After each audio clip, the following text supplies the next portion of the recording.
यार दोस्तों, आप लोगों का बहुत-बहुत स्वागत है हमारे चैनल पे लर्न विद गुरुजी। आइए दोस्तों, इस चैप्टर को समझते हैं, प्रोबेबिलिटी को। ये बहुत ज़्यादा इंपॉर्टेंट चैप्टर है, बहुत सारे कॉम्पिटिटिव एग्ज़ाम्स में देखने को मिलता है हमें। और ये क्लास 10th के 14 चैप्टर में भी आता है, 11th में भी आता है, क्लास 12th में भी आता है और बहुत सारे कॉम्पिटिटिव एग्ज़ाम्स में भी हमको देखने को मिलता है। तो इसके कॉन्सेप्ट को हम समझते हैं, क्या होता है प्रोबेबिलिटी, कैसे हम इसके प्रश्नों को सॉल्व करते हैं, तो वो हम समझते हैं। देखिए, जैसा कि मैंने ये फ़ॉर्मूला लिख रखा है, ये प्रोबेबिलिटी का फॉर्मूला होता है, जिसमें कि ई एक इवेंट है, ठीक है। ई एक इवेंट है और उस इवेंट की आने की प्रोबेबिलिटी क्या होती है, उसको डिनोट करते हैं, प्रोबेबिलिटी को ई से डिनोट करते हैं। इसका फॉर्मूला होता है number of favourable outcome to e divide by number of all possible outcome, ठीक है। बस इसमें ये दो चीज़ें ध्यान रखना है, फेवरेबल का मतलब क्या है और ऑल पॉसिबल आउटकम का मतलब क्या है। देखिए, फेवरेबल का मतलब ये हो जाता है कि क्या चीज़ हमें चाहिए, क्या हमें चाहिए, ठीक है। जितनी हमारी रिक्वायरमेंट है, अगर जितनी रिक्वायरमेंट है उसको फेवरेबल हो जाता है एक तरीके से, जो हमें ज़रूरत है। ऑल पॉसिबल मतलब जितनी सारी चीज़ें उस उस घटना के क्रम में क्या क्या हो सकता है, वो जितनी भी घटनाएं होंगी वो सब ऑल पॉसिबल आउटकम में आ जाएगा, ठीक है। जैसे मान लीजिए हमारे पास एक कॉइन है, ठीक है। एक कॉइन है, क्या है? कॉइन है। अब इसमें एक तरफ हेड होगा और दूसरी तरफ क्या होगा, दूसरी तरफ टेल होगा। तो इसमें क्या करना है, इसमें दो दो चांसेस हैं। तो टोटल आउटकम क्या हो गया, हेड या टेल, कितना हो गया, हेड या टेल, हेड या टेल, ठीक है। ठीक है, अगर अब सिक्के को हम एक एक उछालते हैं, ठीक है, सिक्के को हम एक बार उछालते हैं, अगर हम एक बार सिक्के को उछालते हैं, ठीक है, एक बार सिक्के को उठाते हैं, तो या फिर हेड आएगा या फिर टेल आएगा, ठीक है। तो हमारे पास टोटल आउटकम क्या हो गया, ऑल पॉसिबल आउटकम क्या हैं, दो हैं। लेकिन हमको बोल दिया जाता है कि हमको सिर्फ टेल चाहिए। हमको ऐसा टेल आने के चांसेस कितने होंगे, तो एक ही बार टेल आएगा। टेल के भी एक चांसेस है, हेड के भी एक चांसेस है, ठीक है, एक चांसेस है। तो हमें अगर टेल की अगर प्रोबेबिलिटी, अगर टेल आने को पूछा जाए कि टेल कितनी बार आएगा, तो टेल आने की चांसेस कितना था, एक था। टोटल कितना आ रहा था, दो था।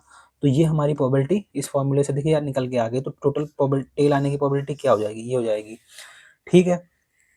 ये क्लियर हुआ। अब ये क्या चीज़, ये फॉर्मूला क्या डिफाइन कर रहा है, ये फॉर्मूला ये डिफाइन कर रहा है कि जो प्रोबेबिलिटी है वो हमेशा ग्रेटर देन जीरो होगी, ग्रेटर देन और इक्वल टू जीरो होगी, और लेस देन वन और इक्वल टू वन होगी, ठीक है। जिसमें कि मान लीजिए वन प्रोबेबिलिटी कब आ सकती है, जब यहाँ पे दोनों सिक्के का, ऐसा सिक्का होता नहीं वैसे, मान लीजिए दोनों तरफ टेल होता, टेल होता, तो यहाँ पे प्रोबेबिलिटी क्या हो जाती, टू हो जाती। यहाँ पे भी टू जाती, तो कट जाता, कितना आता, वन आ जाता। वन आता, इसका मतलब क्या हो जाती, प्रोबेबिलिटी वन हो जाती। तो मतलब सिक्का 100% टेल ही देगा। लेकिन यहाँ पे प्रोबेबिलिटी आ रही है 1/2, और इसको अगर परसेंटेज में कन्वर्ट करेंगे तो कितने चांसेस हैं, 50% चांसेस हो जाएंगे। कैसे कन्वर्ट कर लिया मैंने, इसको अगर 100 से मल्टीप्लाई करेंगे तो ये कट जाएगा, तो ये कितना आ जाएगा, 50% में कन्वर्ट कर सकते हैं, 50% चांसेस हैं इसको आने के, ठीक है। क्लियर हो गया। तो प्रोबेबिलिटी अगर हमसे पूछता है कितनी आ गई है, तो प्रोबेबिलिटी हम हमेशा कितनी बताएंगे, इसमें 1/2 बताएंगे, ठीक है, टेल आने की। अब चलिए, अब पूछते हैं कि ये तो सिक्का हमने एक बार उछाला था, अभी इसी सिक्के को अगर हम दो बार उछाल देते हैं, दो बार कॉइन को टॉस करते हैं। यहाँ पे एक बार टॉस किया था, यहाँ पे हमने दो टाइम टॉस किया। जब मैंने दो टॉस किया तो कितनी क्या चांसेस होंगे, कितनी कितनी कितनी पॉसिबिलिटीज बनेंगे, देखिए, या फिर हेड आएगा या फिर टेल आएगा, या फिर टेल आएगा या फिर हेड आएगा, या फिर हेड हेड आएगा, ठीक है, या फिर टेल टेल आएगा, ठीक है। ये कितनी रिक्वायरमेंट हो गई, ये टोटल कितनी हो गई, चार। टोटल आउटकम कितना हो गया, टोटल आउटकम कितना हो गया, ये चार हो गया। टोटल आउटकम कितना हो गया, चार हो गया। लेकिन हमको बोला जा रहा है कि दोनों ऐसा मतलब कितनी बार होगा कि टेल, मतलब दोनों बार हेड आए, दोनों बार, अब दो बार सिक्का उठाया गया मान लिया जाए, तो कुछ ना कुछ तो आएगा। मान लीजिए एक बार टेल आएगा या फिर एक बार हेड आएगा, कुछ भी मान लेते हैं, चलिए टेल हेड मान लेते हैं, ठीक है। तो टेल हेड आ गया, टेल हेड, तो यहाँ पे देखिए टेल हेड कहीं पे आ रहा है, यहाँ पे आ रहा है। तो ये कितनी बार टेल हेड आ रहा है, एक बार ये आ रहा है, एक बार यहाँ पे भी आ रहा है। तो यहाँ पे कितने टोटल हमारे फेवरेबल आउटकम कितने हो गए, दो हो गए, दो फेवरेबल आउटकम हो गए। तो यहाँ पे टेल या हेड आने के चांसेस कितने हो गए, तो यहाँ पे हमें टोटल कितना था, चार नीचे, और हमारी रिक्वायरमेंट के हिसाब से कितना आया चाहिए, आया यहाँ पे दो। तो इसको भी काटेंगे तो इसका कितना बराबर आ जाएगा, 1/2। तो ये चीज़ क्लियर हो गई। ये बहुत बेसिक था प्रोबेबिलिटी को जो समझने के लिए, सीधा सीधा कॉन्सेप्ट है। जो हमारी रिक्वायरमेंट है वो फेवरेबल आउटकम, जो टोटल उस इवेंट को घट करने में जितनी भी और पॉसिबिलिटीज आ रही हैं, जितनी भी और चीज़ें आ सकती हैं, वो सब यहाँ पे नीचे रखेंगे, वो सारे आउटकम नीचे आ जाएंगे, ठीक है। क्लियर हो गया, ये चीज़ क्लियर हो गई। शायद ये कॉइन का क्वेश्चन आपको समझ में आ रहा होगा। ठीक है, अब देखिए इसमें एक चीज़, एक फार्मूला और होता है, उसको भी यहीं पे लिख दे रहा हूँ। जैसे भी कोई भी अगर इवेंट होता है, उस इवेंट को अगर उस इवेंट को ना होने की कंडीशन भी शामिल कर दी जाए तो वो प्रोबेबिलिटी क्या हो जाएगी, 100% हो जाएगी।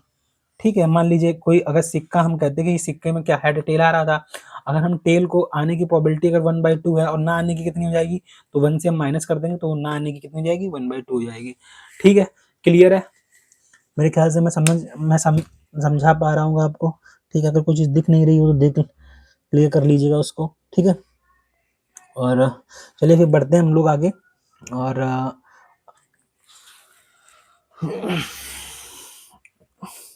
आई होप ये चीज़ क्लियर हो गई होगी सबको। प्रोबेबिलिटी के क्वेश्चंस बहुत ज़्यादा आते हैं हमारे एग्जाम्स में, हम 12th में भी आते हैं और 10th, बहुत सारे एकेडमिक्स में भी देखने को मिलता है, कम्पिटिटिव एग्जाम्स में भी देखने को मिलता है। तो चलिए एक क्वेश्चन इसके अलावा भी हम एक और क्वेश्चन लेते हैं, और जहाँ पे हम एक डाइस का भी क्वेश्चन लेते हैं। ठीक है, ये तो हमने कॉइन का कॉन्सेप्ट समझ लिया, अब ये हम समझते हैं कॉइन के कॉन्सेप्ट को। ठीक है,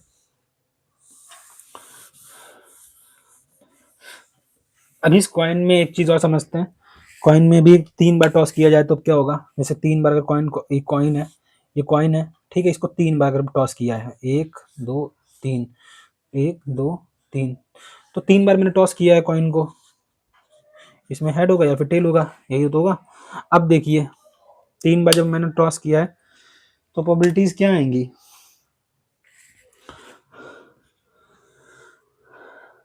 अब देखो इस तरीके के क्वेश्चन को कैसे ट्री डायग्राम से हम लोगों को सॉल्व करना होता है, जैसे कि हेड हेड और टेल।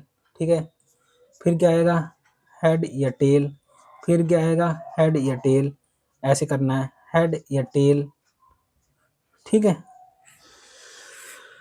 इसमें भी यही करना है, टी को यहाँ पे लिखना है, हेड या टेल, हेड या टेल, हेड या टेल।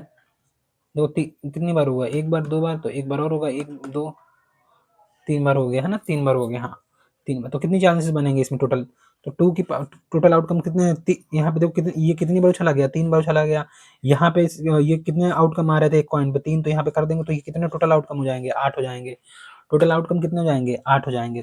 अब देखिए टोटल आउटकम हमें पता चल गया, टोटल आउटकम कितना होगा। ठीक है, अब हमें फेवरेबल चाहिए। फेवरेबल में अगर भी कह रहा है कि हमको ना तीनों तीनों 2 हेड और 2 टेल चाहिए, 2 हेड और 1 टेल चाहिए। ठीक है, ये कंडीशन बोल रहा है इसमें फेवरेबल आउटकम के लिए। ठीक है, तो अब क्या करना, कितने हेड और टेल, कितनी बार हेड और टेल में आएगा, देखिए 1 टेल आना चाहिए, 2 हेड आने चाहिए। देखिए ये वाली कंडीशन बन रही है, एक एक ये बन रही है। ठीक है, दूसरी देखिए ये बन रही है। ठीक है, 2 हो गई। ठीक है, उसके बाद देखिए 1 2 हेड चाहिए। ठीक है, 2 हेड एक यहाँ पे भी आ रहा है, तो तीसरी ये हो गई। ठीक है, 2 हेड अब कहीं और नहीं बन रहा है, तो यहाँ पे कितने बन गए, 3। 3 हमारे फेवरेबल आउटकम आ गए, तो प्रोबेबिलिटी ऑफ इस इवेंट को आने की क्या हो जाएगी, इस इवेंट के आने की प्रोबेबिलिटी हो गई 3/8। ये हमारा आंसर हो जाएगा। समझ में आ रहा होगा मेरे ख्याल से, बहुत ईजिली समझ में आ रहा होगा, बहुत बहुत बहुत आसान है अगर आप इसको समझ लोगे। ठीक है, क्वेश्चंस आप बना लेना। ठीक है, तो इस तरीके से हम प्रोबेबिलिटी के, जब 3 बार हम 3 बट कॉइन को टॉस किया है, 3 टाइम्स कॉइन इज टॉस्ड, ये 3 बट कॉइन को टॉस किया है। ठीक है, तो ये इस तरीके से टी डायग्राम बनाएंगे और अपने क्वेश्चन को सॉल्व कर लेंगे। ठीक है, आइए बढ़ते हैं, एक कॉइन के क्वेश्चंस शायद मैं समझाने में आप लोगों को समझा चुका हूँ कि कितनी आसानी से आप समझ सकते हो इसको। अब बिल्कुल बेसिक से समझते हैं डाइस के क्वेश्चन। देखो डाइस हमारा ऐसे होता है,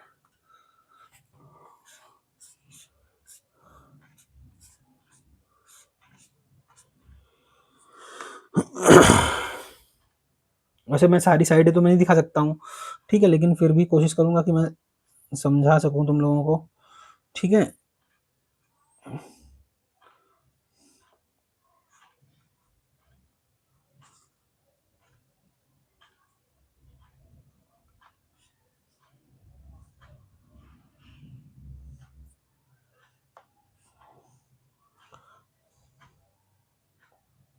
ठीक है, देखो जैसे कि ये डाइस है ना, इस डाइस में कितने नंबर होते हैं, आपने पास ही खेला होगा, गेम खेला, जैसे मान लीजिए यहाँ पे 1 लिखा है, यहाँ 2 लिखा है, ठीक है, यहाँ पे कहीं पे इस वाले पे 3 लिखा है, और इस वाले नंबर, ये बीच वाला जो नंबर है इसे 4 लिखा है, ठीक है, पीछे एक नंबर है इस पे 5 लिखा है, ठीक है, ये ठीक है, पीछे एक 5 लिखा है, और ये यहाँ पे जो है ये इसको 3 यहाँ लिख देते हैं, ठीक है, 3 यहाँ लिखा है और 6 यहाँ लिखा है, ठीक है, उसी तरीके से नंबर लिखा होता है हमारे पासे पे, ठीक है। ये 4 जो है ये आउटर वाले पे, चलो हम लिख दे रहे हैं ऐसे, ठीक है। ये बाहर वाला जो है, ये बाहर वाला जो है, ये बाहर वाला, ये बाहर वाला, इस पे हमने लिख दिया क्या, 4 लिख दिया है। इसके पीछे जो है, इसके पीछे वाले पे लिख दिया मैंने 5 लिख दिया, ठीक है। तो हमें टोटल दिख रहा है कितने, इसमें कितने टोटल नंबर दिख रहे हैं, 6। पासा आपने देखा होगा, लूडो खेले होंगे तो उसमें आपने देखा होगा, तो इसमें टोटल आउटकम कितना आ रहा है, टोटल आउटकम हमें पता है 6 है। टोटल आउटकम कितना है, अगर एक बार में अगर हम लूडो को टॉस डालते हैं, एक बार ड्रॉप करते हैं, ठीक है, तो एक बार ड्रॉप करते हैं तो टोटल आउटकम कितनी इसमें चांसेस है, 6 के, 6 आने के, 6 इसमें डिजिट लिखी हुई है, ठीक है। और इसने बोला है कि दो दो और 2 कितनी बार आएगा, ठीक है, तो 2 कितनी बार आएगा, 2 फेवरेबल आउटकम है, फेवरेबल आउटकम कितना है, फेवरेबल आउटकम कितना है, 2। तो 2 आने के चांसेस कितने हैं, तो भाई हमारे पास देखो क्या आएगा, 1 आएगा, 2 आएगा, 3 आएगा, 4 आएगा, या फिर 5 आएगा, फिर 6 आएगा, तो टोटल 6 आउटकम हो गए। लेकिन 2 आने कितने हैं, 2 कितनी बार अगर ड्रॉप किया जाएगा तो 2 आने के चांसेस कितना है, 1 है, तो यहाँ पे 2 आने के चांसेस कितने हो जाएंगे, 1, और टोटल आउटकम कितना है, 6, तो ये हमारी प्रोबेबिलिटी हो जाएगी 2 आने की। क्लियर हो गया। अब यही डाइस को अगर हम देखते हैं, इसको हम अगर 2 पासे फेंकते हैं, अगर 2 डाइस फेंकते हैं, 2 डाइस फेंकते हैं तो 6 इंटू 2 कर देंगे तो कितना हो जाएगा, 36 हो जाएगा। तो 36 टाइम्स आपके डाइस बनेंगे, वो बनेंगे, तो इसमें हम लिख सकते हो कितना, कैसे आएगा, ये थोड़ा देखो, 1 के साथ में क्या करता है, 1 लिखेंगे, ब्रैकेट में 2 लिखेंगे, यहाँ पे 3 लिखेंगे, यहाँ पे 4 लिखेंगे, यहाँ पे 5 लिखेंगे, यहाँ 6 लिखेंगे, ठीक है, और सब में कॉमा लगा देंगे, ठीक है। 1 के साथ 1, फिर 1, सब में 1 लिख लेना है, एक बार 2, 1,3, 1,4, 1,5 और 1,6। देखिए 1 2 3 4 5 6, 6 ये इस हॉरिजॉन्टल हो गए, 6 ऐसे लाएंगे, 2 ऐसे लिखते चले जाएंगे, ठीक है, ऐसे लिखते चले जाएंगे, सारे लिख लेंगे, 3 1 4 1 5 1 है ना, वर्टिकल ऐसे करके लिख लेंगे, यहाँ पे 6,6 आ जाएगा, ठीक है। तो ये देखो 6 इधर हो गए और 6 इधर हो गए, दोनों को 6 इंटू 6 कितना आएगा, 36 हो जाएगा। तो टोटल आउटकम ये हो गया। अब उसमें ये कह रहा है कि आप ये बताइए कि सेकंड इतने कितने पासे होंगे जहाँ पे 1 आएगा, ठीक है, एक पासे पे 1 आना चाहिए, ठीक है। तो आउटकम क्या कह रहा है कि 1 आना चाहिए, 1 आना चाहिए, हर एक पासे पे कम से कम 1 आना है, एटलीस्ट 1, एटलीस्ट 1 एक आना है, ठीक है, 1 1 चाहिए। देखिए ये सारे जितने भी पास हैं इन सब में 1 आ रहा है ना, 1 2 3 4 5, तो 5 तो ये हो गए, उसके बाद ये हो गए 1 2 3 4 5 6, तो 6 5 कितना हो गया, टोटल कितने हो गए, 11 हो गए। तो फेवरेबल आउटकम 1 आने के कितने हो जाएंगे, 1 आने के कितने हो जाएंगे, 11 बटे टोटल 36। किसी भी पासे में अगर 1 आएगा तो उसकी प्रोबेबिलिटी क्या हो जाएगी, उसकी प्रोबेबिलिटी क्या हो जाएगी, उसकी प्रोबेबिलिटी क्या हो जाएगी, 36, 1/36 हो जाएगी। आई होप मैं ये चीज़ समझा पा रहा हूँ आप लोगों को।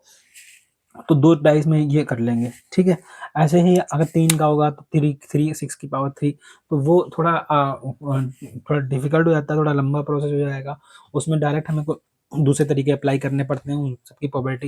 लेकिन अभी हम बेसिक सीख रहे हैं, तो ये बेसिक चीज़ के लिए मैंने बताया अभी प्रोबेबिलिटी। इसके आगे हम जैसे हम आगे जाएंगे और कॉन्सेप्ट को डीप में समझेंगे प्रोबेबिलिटी।